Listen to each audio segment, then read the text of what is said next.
Sapaan di awal bakti. Keluarga yang baik dimulai dengan cinta, dibangun dengan kasih sayang, dan dipelihara dengan kesetiaan. Itu adalah salah satu kalimat bijak yang bicara tentang betapa pentingnya menjaga kobaran api kasih sayang dalam hidup keluarga. Mari belajar bagaimana menjaga kobaran api kasih sayang itu melalui penuturan sang penulis Kidung Agung. Jemaat, mari kita saat teduh pribadi sejenak.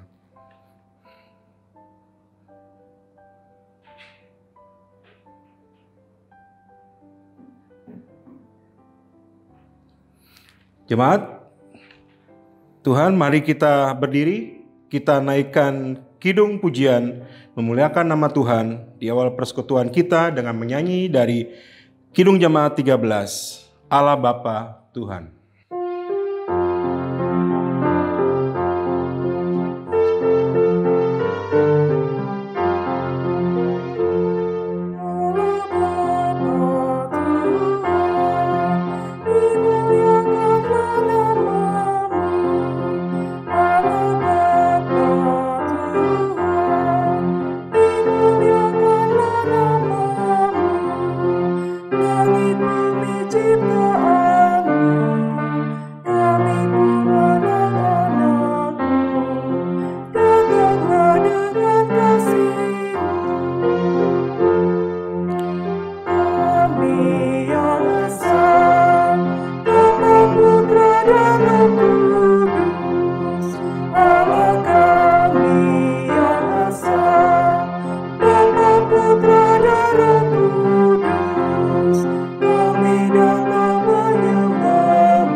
Mari kita berdoa.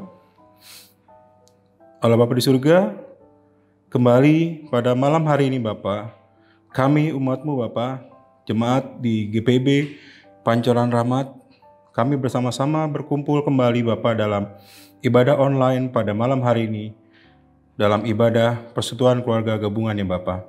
Bapa berkati ibadah ini Bapa dari awal pertengahan hingga akhir, sehingga hanya untuk kemuliaan nama-Mu sajalah ibadah kami ini kami serahkan kepadamu. Dalam nama anak-Mu yang terkasih, Tuhan Yesus Kristus, kami naikkan doa ini. Haleluya, amin. Jemaat dipersilakan duduk kembali. Kita akan nyanyikan selanjutnya Kidung Jemaat 14 bait yang pertama dan ketiga. Muliakan Tuhan Allah.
Selamat malam Ibu Bapak dan saudara-saudara yang dikasihi oleh Tuhan Yesus Kristus. Kita akan membaca dan merenungkan firman Tuhan pada malam hari ini. Bacaan kita terambil dari Kitab Kidung Agung. Kitab Kidung Agung 2 pasal 8 ayat pasal 2 ayat 8 sampai dengan 17.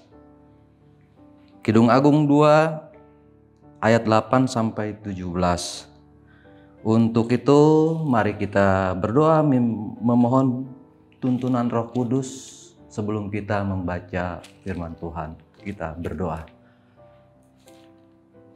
Sekarang ya Allah, kami membiarkan Alkitab kami terbuka dan hati kami pun telah kami buka, agar dengannya Tuhan Roh-Mu yang kudus berkuasa menuntun seluruh kedirian kami, agar dengannya kami memperoleh hikmat untuk memahami kedalaman firman-Mu. Berfirmanlah Tuhan, karena kami sedia untuk mendengar. Amin. Ibu bapak serta saudara, mari kita berdiri untuk membaca firman Tuhan dari Kidung Agung 2 ayat 8 sampai 17. Dengarlah kekasihku, lihatlah ia datang, melompat-lompat di atas gunung-gunung, meloncat-loncat di atas bukit-bukit.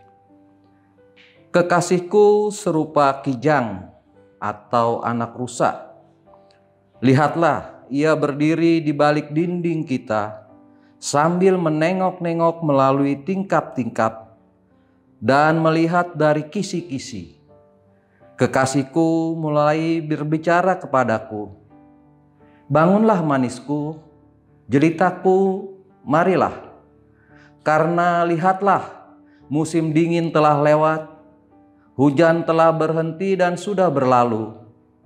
Di ladang telah nampak bunga-bunga. Tibalah musim memangkas. Bunyi terkukur terdengar di tanah kita. Pohon ara mulai berbuah dan bunga pohon anggur semerbak baunya. Bangunlah manisku, jelitaku, marilah. Merpatiku di celah-celah batu, di persembunyian lereng-lereng gunung. Perlihatkanlah wajahmu, perdengarkanlah suaramu, sebab merdu suaramu dan elok wajahmu. Tangkaplah bagi kami rubah-rubah itu, rubah-rubah yang kecil yang merusak kebun-kebun anggur, kebun-kebun anggur kami yang sedang berbunga. Kekasihku kepunyaanku, dan aku kepunyaan dia, yang menggembalakan domba di tengah-tengah bunga bakung. Sebelum angin senja berembus dan bayang-bayang menghilang, kembalilah kekasihku. Berlakulah seperti kijang atau seperti anak rusa di atas gunung-gunung, tanaman rempah-rempah. Demikian firman Tuhan, terpujilah Tuhan kita Yesus Kristus. Haleluya. Haleluya, haleluya, haleluya.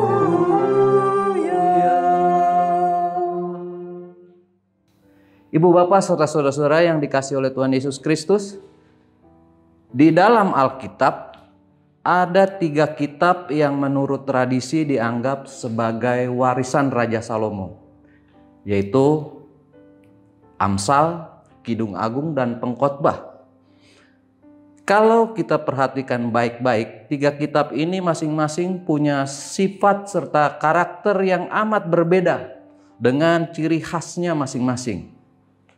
Namun para ahli berpendapat bahwa walaupun mempunyai perbedaan, ketiga kitab ini tetap menunjukkan adanya saling keterhubungan yang menarik di antara ketiganya. Kitab Kidung Agung dipercaya sebagai gubahan Raja Salomo pada masa mudanya. Itu bisa dilihat dari penggunaan bahasa-bahasa yang puitis dalam kitab ini, yang menunjukkan tentang kuatnya dan indahnya cinta kasih dalam suatu perkawinan. Padahal diperkirakan pada saat menggubah kitab ini, Salomo telah mempunyai 140 orang istri dan gundik. Namun demikian, para ahli memperkirakan bahwa semua kalimat puitis tentang kuatnya dan indahnya cinta kasih dalam perkawinan yang dibuat Salomo ini, itu ditujukan hanya pada istri pertamanya. Pendeta Eka Dharma Putra dalam salah satu buku serial khotbahnya menceritakan bahwa ada seorang rabi Yahudi yang berpendapat tentang karakter dan urutan waktu penulisan ketiga kitab ini. Rabi ini mengatakan bahwa yang pertama-tama ditulis Salomo adalah Kidung Agung. Menurut Rabi inilah karya Salomo ketika dia masih muda, ketika dia sedang hebat-hebatnya dibakar api asmara. Ketika Salomo memandang seluruh sisi kehidupannya bagaikan puisi. Setelah Kidung Agung, karya selanjutnya adalah Amsal. Kitab ini ditulis ketika Salomo telah bertumbuh matang dan menjadi dewasa. Ketika dia tidak lagi memandang hidup sebagai suatu yang romantis dan puitis saja. Akan tetapi Salomo sudah mulai melihat dan mengalami bahwa kehidupan ini adalah juga sebagai pergumulan yang penuh tantangan-tantangan praktis, sehingga diperlukan suatu sikap yang realistis dalam menjalaninya. Lalu yang terakhir adalah kitab Pengkhotbah. Sang Rabi mengatakan kitab ini ditulis setelah Salomo semakin tua dan renta, ketika ia mencoba menengok ke belakang, menelusuri liku-liku jalan kehidupan yang telah dilaluinya. Kemudian Salomo merefleksikan semua energi, semua upaya dan diri lelah yang telah dicurahkannya dalam perjalanan kehidupannya. Dan kesimpulannya adalah kesia-siaan belaka. Seperti yang ditulis dalam kitab Pengkhotbah. Segala sesuatu adalah sia-sia. Bagi Salomo yang telah masuk usia tua, segala sesuatu dalam hidupnya jadi nampak semakin redup. Kalau kita lihat nampaknya pendapat Rabi ini ada benarnya. Kalau kita bandingkan, kitab ini memang menampakkan pendapat gambaran perasaan hati Salomo di dalam seluruh perjalanan hidupnya. Nah, Ibu Bapak setelah saudara-saudara, kembali dalam kitab Agung, Kidung Agung, sekalipun kitab Kidung Agung ini tidak ada menyebutkan kata Allah, namun bagi orang Yahudi kumpulan syair Kidung Agung ini diartikan sebagai hubungan antara Allah dengan umatnya. Sedangkan bagi kita orang Kristen, ini diartikan sebagai hubungan antara Kristus dan gerejanya. Itu sebabnya dari bacaan kita hari ini kita bisa belajar bahwa cinta adalah anugerah Allah yang merupakan bagian dari kedirian manusia. Allah memberikan cinta untuk dinikmati dan menjadi berkat bagi manusia. Dalam bacaan kita digambarkan keadaan sepasang kekasih yang sedang jatuh cinta. Mereka saling memuji dan saling merindukan perjumpaan satu sama lainnya. Kisah percintaan memang merupakan topik yang tidak pernah selesai dibahas. Setiap generasi memiliki keunikan tersendiri dalam menyikapi dan menjalaninya. Tetapi masalah yang dihadapi tidak jauh berbeda. Kemesraan dan saling merindukan, tapi juga ada pertengkaran dan ketidakharmonisan. Dan anehnya, meskipun dalam hubungan percintaan seringkali justru menyakitkan hati, baik itu dalam hubungan ketika masih pacaran atau setelah berkeluarga.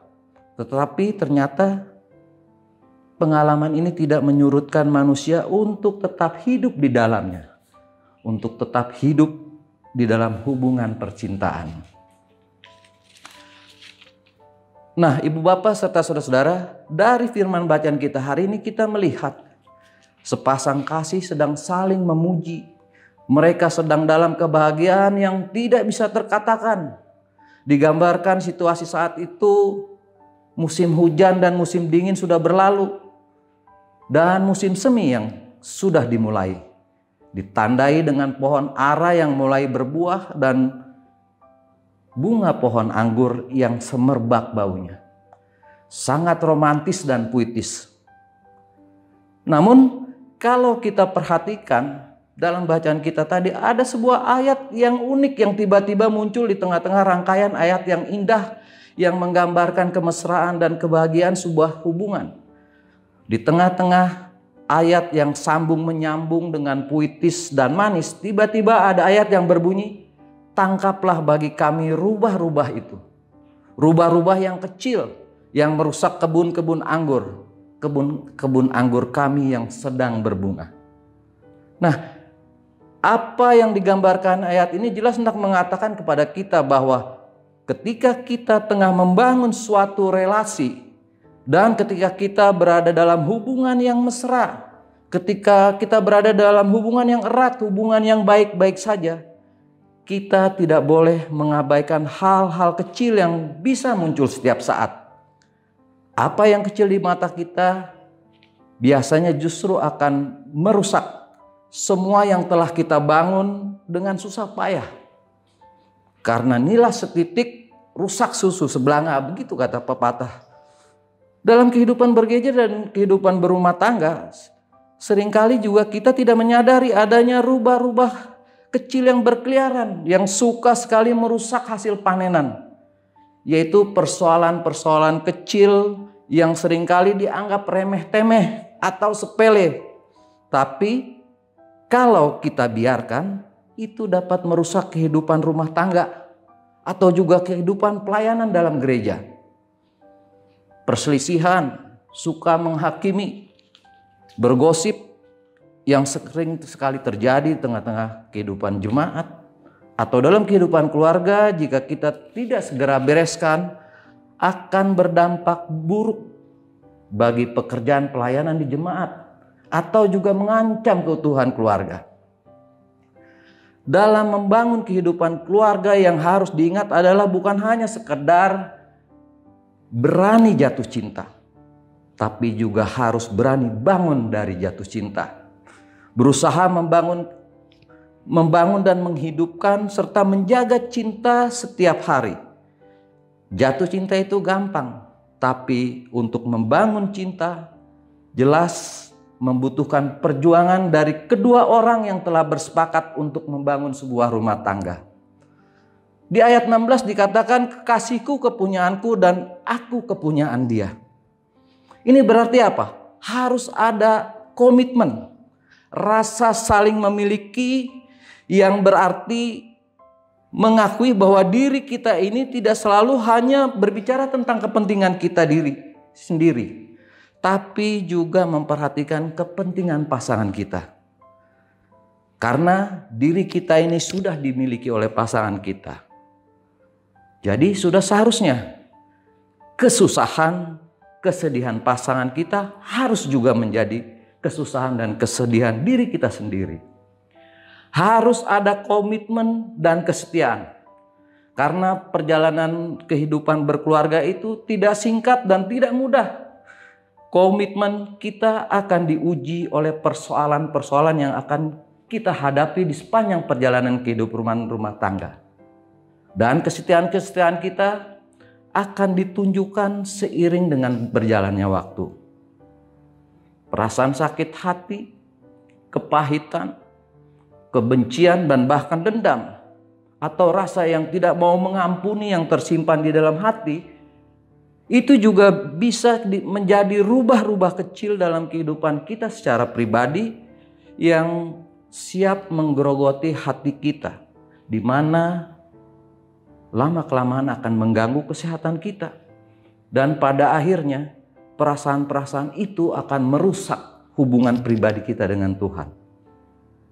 Kitab Amsal menyatakan, jagalah hatimu dengan segala kewaspadaan, karena dari situlah terpancar kehidupan.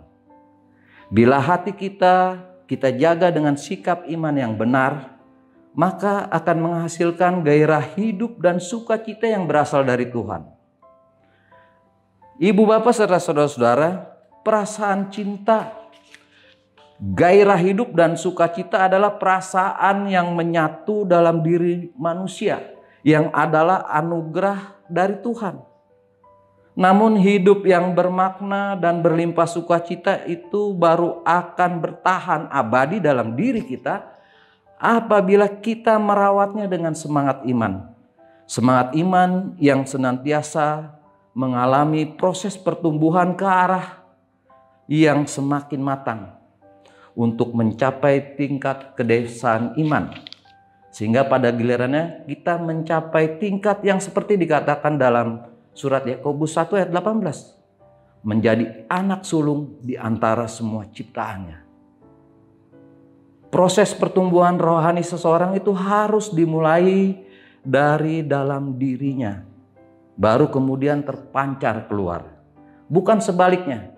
Karena itu aspek internal, aspek yang ada di dalam diri kita, yaitu hati kita, sangatlah menentukan.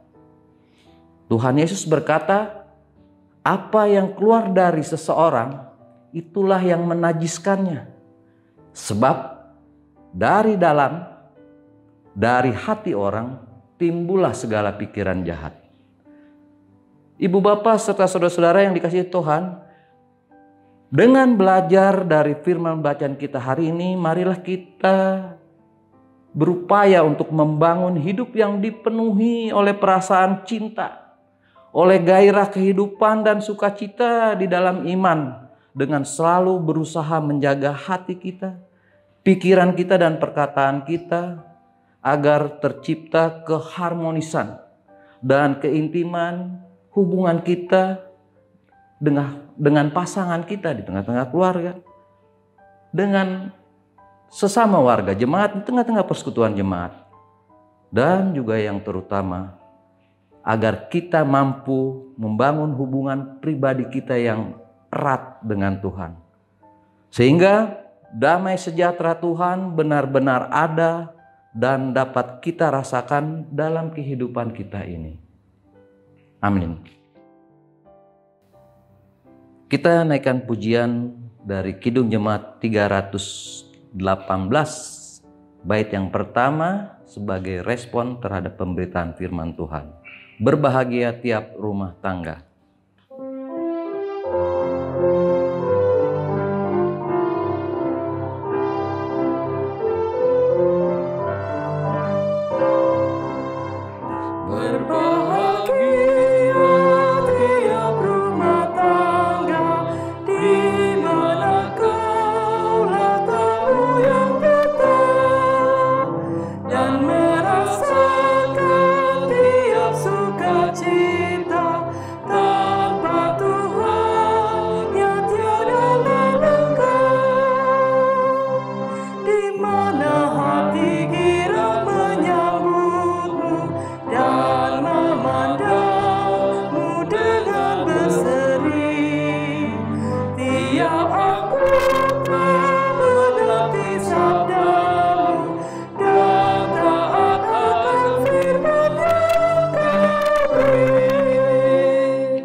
Mari kita berdoa.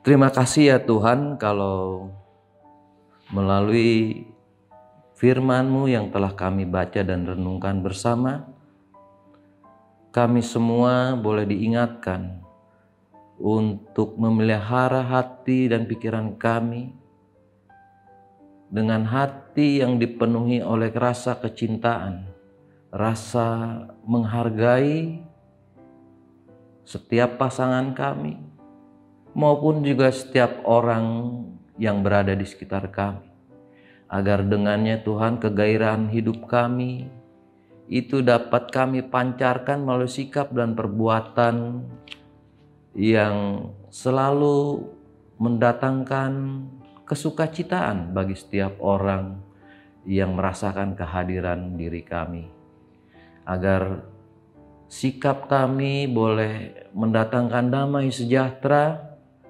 yang benar-benar dapat dirasakan oleh setiap orang. Terima kasih ya Tuhan, biarlah Engkau mau menguatkan kami di dalam kami melakukan firman-Mu ini, di dalam kehidupan kami, dan di dalam sepanjang perjalanan pergumulan kami ketika kami menghadapi masalah-masalah pelik, di dalam membina hubungan yang harmonis di dalam keluarga, dan juga di dalam persekutuan berjemaat dan bermasyarakat. Tolong kami Tuhan, agar kami tetap menjadi orang yang menghadirkan damai sejahtera. Kami berdoa pada malam hari ini bagi setiap kami yang sedang mengikuti ibadah. Di dalam setiap keberadaan kami ini, Tuhan mau tilik satu persatu. Pergumulan lepas pergumulan, pribadi lepas pribadi, keluarga lepas keluarga. Ada banyak kesulitan-kesulitan dan tantangan yang kami hadapi, khususnya Tuhan di masa-masa pandemi COVID-19 ini. Biarlah Tuhan Kau mau memberkati kami, mau menguatkan tubuh fisik kami dan bahkan iman percaya kami, agar kami tetap dapat dengan mantap menghadapi, menjalani kehidupan kami di tengah-tengah kesulitan. Kami serahkan seluruh kesulitan-kesulitan kami, pergumulan kami dengan pekerjaan, dengan masalah-masalah ekonomi, dan juga bagi anak-anak kami yang sedang bergumul dalam masalah pendidikan, yang mengalami banyak hambatan di dalam menjalani proses pendidikan. Biarlah Tuhan di dalam serba keterbatasan ini, Engkau tetap memampukan kami untuk keluar dari setiap pergumulan dan menjadi pribadi-pribadi yang unggul, pribadi-pribadi yang menjadi pribadi yang pemenang di dalam setiap menghadapi pergumulan. Kami berdoa Tuhan bagi jemaat kami, GPB, Jemaat Pancuran Rahmat. Di dalam segala pergumulannya, khususnya Tuhan kami mau menyerahkan Ibu Pendeta Megi di dalam tugas dan panggilannya sebagai seorang gembala yang ditempatkan di tengah-tengah kami. Mampukan dia, kuatkan dia, agar dengannya Tuhan, dengan kuasa dan hikmat dari-Mu saja, ia boleh melakukan tugas dan tanggung jawabnya sebagai seorang ketua majelis jemaat, sebagai seorang pendeta, sebagai seorang gembala. Kami mau menyerahkan seluruh penatua diaken di dalam setiap keberadaannya. Kami mau menyerahkan pelaksana harian majelis jemaat terpilih yang baru saja melakukan serah terima pada hari Minggu yang lalu. Biarlah Tuhan Kau mau memberkati mereka, menguatkan mereka di dalam mereka menjalankan tugas tanggung jawabnya, khususnya di dalam menghadapi tantangan pergumulan jemaat kami yang sedang bergumul untuk masalah-masalah penyelesaian pembayaran dari gedung serbaguna yang kami beli. Dalam masalah-masalah pengurusan izin, Engkau mau mempersatukan kami setiap penatua diaken, dan kami juga mau menyerahkan Engkau pelaksana harian majelis jemaat di dalam kami menata kelola pelayanan kami, agar dengannya Tuhan kami boleh melaksanakan tugas tanggung jawab dengan baik. Kami mau menyerahkan panitia pengadaan gedung gereja. Tuhan juga mau memberkati mereka yang baru saja juga terpilih, agar mereka boleh dapat bekerja bersama, bersinergi dengan seluruh majelis jemaat dan bahkan seluruh jemaat untuk menyelesaikan semua pergumulan tentang pengadaan gedung gereja ini. Khususnya Tuhan, dalam kami mengupayakan izin penggunaan gedung serbaguna yang telah kami beli untuk tempat kami beribadah.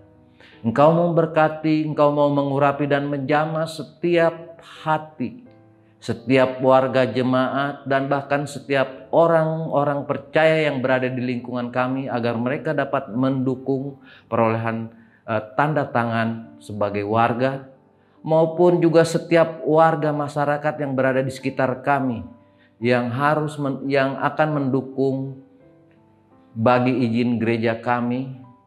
Berkenanlah Tuhan memberkati keluarga-keluarga di sekitar sini, gedung pertemuan itu, agar kami dapat memperoleh melanjutkan pengurusan izin. Kami serahkan juga seluruh aparat pemerintah Kota Depok, khususnya di bidang perizinan. Tuhan juga tolong menjamah mereka, agar dengannya Tuhan mereka pun boleh bergerak hati untuk memproses izin penggunaan gedung gereja kami ini. Terima kasih Tuhan. Kami mau serahkan juga seluruh warga jemaat yang pada saat ini dalam keadaan kesehatannya terganggu. Kami serahkan mereka baik yang sedang menjalani proses pemulihan maupun yang sedang menjalani proses pengobatan. Tuhan memberkati setiap upaya pemulihan dan setiap obat-obatan yang mereka peroleh, agar dengannya Tuhan upaya-upaya mereka itu boleh membuahkan hasil, yaitu kesembuhan, agar mereka pun boleh dengan sukacita menikmati dan merasakan pemeliharaan Tuhan melalui kesembuhan mereka. Kami serahkan seluruh warga jemaat kami. Biarlah Tuhan, Engkau saja yang mau tolong kami dalam keberadaan kami ini. Di dalam perjalanan jemaat Pancuran Rahmat ke depan, Tuhan juga mau tolong berkati, agar dengannya Tuhan, jemaat Pancuran Rahmat dapat bertumbuh menjadi dewasa, menjadi jemaat yang benar-benar unggul dan boleh melakukan kesaksian pelayanan di tengah-tengah masyarakat Kota Depok, khususnya di wilayah Pancoran Mas.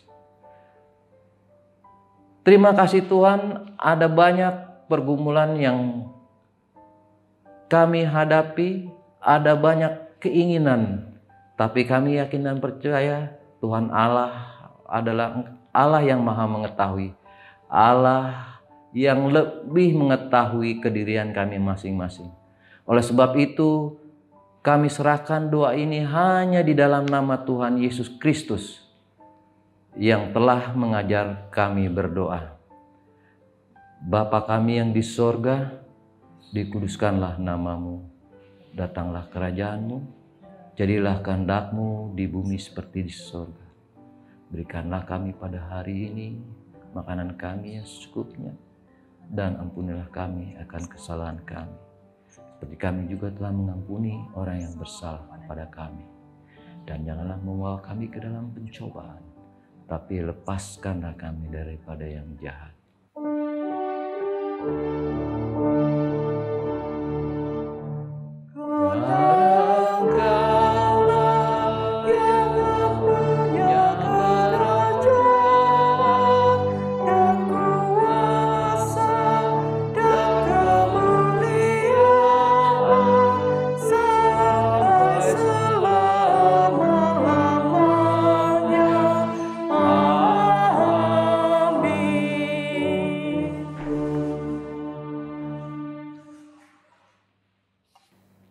Jemaat, marilah kita memberi persembahan syukur kepada Tuhan Sang Sumber Pemberi Berkat.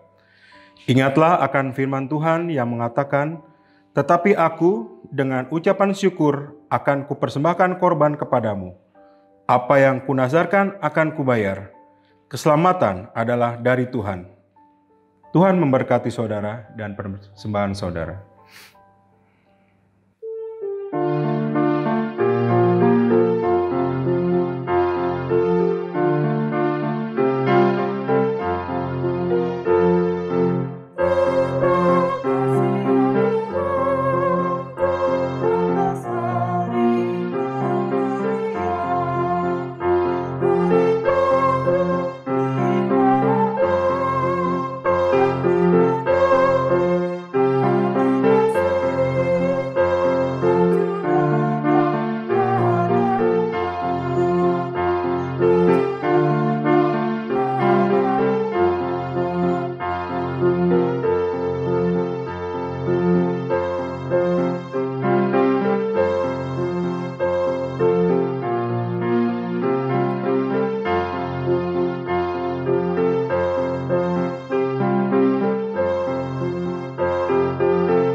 Jemaat, mari berdiri untuk menyerahkan persembahan ini kepada Tuhan dalam doa syukur.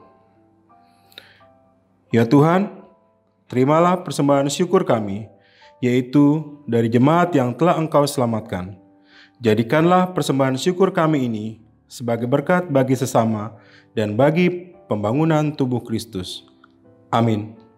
Jemaat, silakan duduk kembali. Ibu bapak serta saudara-saudara, marilah kita berdiri.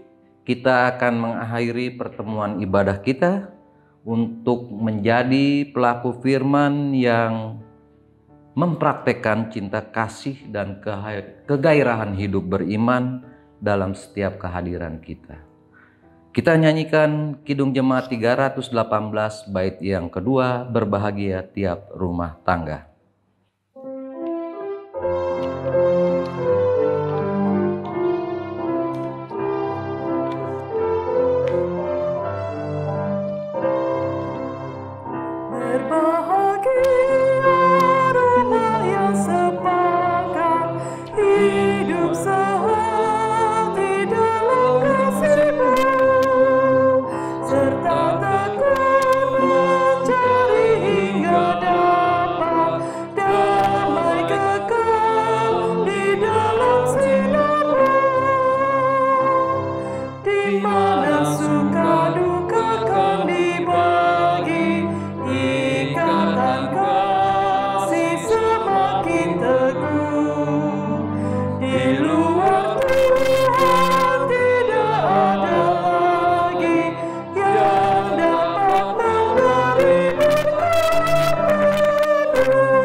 Sekarang marilah kita arahkan hati dan pikiran kita kepada Tuhan untuk memohon berkat-Nya.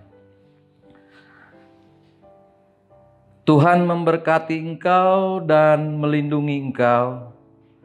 Tuhan menyinari engkau dengan wajah-Nya dan memberi engkau kasih karunia.